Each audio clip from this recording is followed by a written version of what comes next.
में हम बात करेंगे क्लास 9th साइंस। तो हमारे पास बायोलॉजी का फर्स्ट चैप्टर है the fundamental unit of life. इसके आगे टोटल 16 मेन टॉपिक्स हैं। में हम बात करेंगे fourth main topic, it's a cell theory. तो इसमें ये बताया गया है सेल थ्योरी जो है प्रपोज की गई थी जर्मन बॉटनिस्ट मैथियस क्लेंगन और जर्मन फिजिशियन थ्योडर सैकवान के द्वारा। बाद में जो है 1855 में रुडोल्फ वर्चो नाम के एक जर्मन पैथोलॉजिस्ट ने उसमें एक और फ्रेज ऐड किया, ओमनिस सेलुला ई सेलुला, जिसका मतलब है कि जो प्री एग्जिस्टिंग सेल्स है वो जो सेल्स है वो प्री एग्जिस्टिंग सेल्स से अराइज होते हैं। ओके, तो हमारे पास सेल थ्योरी में क्या आ जाता है कि जितने भी लिविंग ऑर्गेनिजम्स हैं वो सेल से मिलकर बने होते हैं और सेल जो है बेसिक स्ट्रक्चरल और फंक्शनल यूनिट है लाइफ की, और जितने भी सेल्स हैं वो प्री एग्जिस्टिंग सेल्स से अराइज होते हैं।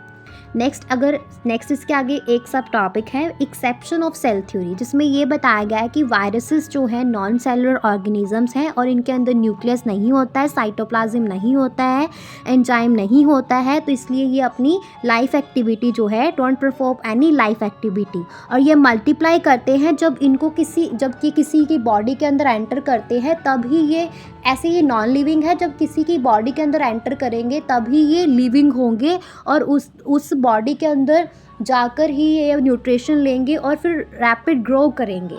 जैसे बैक्टीरिया, और अभी नेक्स्ट है कि बैक्टीरिया और ब्लू ग्रीन एल्गी जो है वो भी ट्रू सेल्स नहीं हैं क्योंकि इनके अंदर न्यूक्लियर मेम्ब्रेन नहीं है और ना ही मेम्ब्रेन बाउंड ऑर्गेनेलिस है, बिकॉज ये क्या है, प्रोकैरियोटिक सेल्स है। ओके, उसके बाद हमारा फिफ्थ मेन टॉपिक है unicellular and multi cellular organism. तो सेल के नंबर के बेस पे दो तरह के ऑर्गेनिजम्स होते हैं, unicellular multi cellular. Unicellular organisms, unique का मतलब ही सिंगल होता है, तो जो ऑर्गेनिज्म एक सेल से मिलकर बने होते हैं उनको यूनिसेलुलर ऑर्गेनिज्म बोला जाता है। एग्जाम्पल जैसे कि अमीबा, क्लाइडोमोनास, यूग्लिना, पैरामीशियम, ट्रिप्नोसोमा और बैक्टीरिया।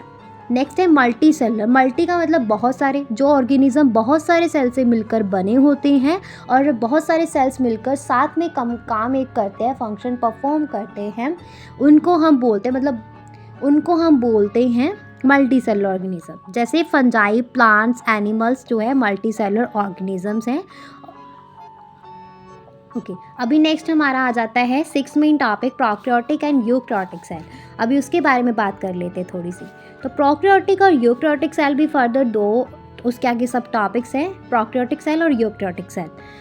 तो प्रोकैरियोटिक सेल के बारे में पहले बात करते हैं। तो प्रोकैरियोटिक सेल जो है सिंगल सेल होते हैं, इनके अंदर न्यूक्लियस के सराउंड, न्यूक्लियस सेल के अंदर न्यूक्लियस होता है ना, जो सारा कंट्रोल हाउस बोलते हैं सेल का उसको, तो न्यूक्लियस के सराउंड कोई मेम्ब्रेन नहीं होती, मतलब न्यूक्लियर मेम्ब्रेन एब्सेंट होती है प्रोकैरियोटिक सेल में, सिंगल सेल होता है। इनके अंदर जो सेल्स होते हैं उनकी primitive organisation of genetic material देखने को मिलता है। जेनेटिक मटेरियल जो है वो, उस जेनेटिक मटेरियल के नाम पे एक सिंगल मॉलिक्यूल होता है सर्कुलर डीएनए का प्रोकैरियोटिक सेल में, और सेल्स जो हैं उनके अंदर अनडिफाइंड न्यूक्लियर रीजन होता है जिसको हम न्यूक्लियोइड बोलते हैं, और due to absence of nuclear membrane ऐसा होता है। सेल्स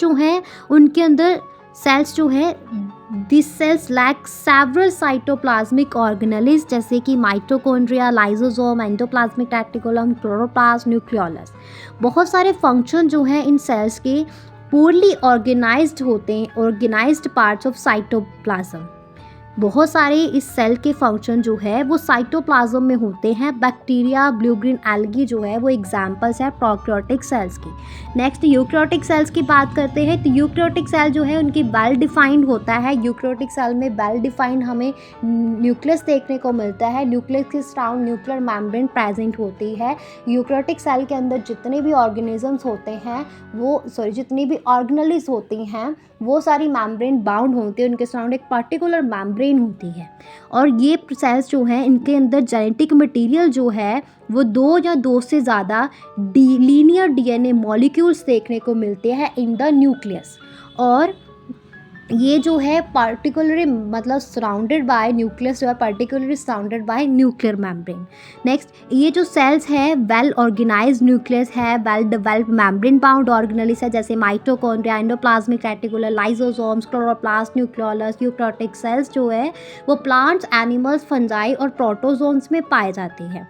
और क्या बात कर सकते हैं, अब डिफरेंस देख लेते हैं लास्ट इसमें कि साइज़ जो है सेल का प्रोकैरियोटिक सेल का साइज़ जो है 1 से 10 माइक्रोमीटर होता है, जबकि यूकैरियोटिक सेल का साइज़ 5 to 100 माइक्रोमीटर हो सकता है। प्रोकैरियोटिक सेल में जो है अनडिफाइंड न्यूक्लियर रीजन होता है due to the absence of nuclear membrane, but eukaryotic cell में वेल डिफाइंड न्यूक्लियर रीजन होता है क्योंकि उसके सराउंड न्यूक्लियर मेम्ब्रेन होती है। क्रोमोसोम्स की अगर बात करें तो प्रोकैरियोटिक सेल में सिंगल मॉलिक्यूल जो है सर्कुलर डीएनए का पाया जाता है, बट यूकैरियोटिक सेल में बहुत सारे लीनियर डीएनए पाए जाते हैं।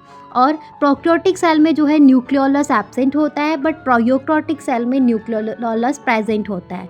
प्रोकैरियोटिक सेल में मेम्ब्रेन बाउंड ऑर्गेनेल्स एब्सेंट होती हैं, यूकैरियोटिक सेल में जितनी भी ऑर्गेनेल्स होती हैं वो मेम्ब्रेन बाउंड होती हैं।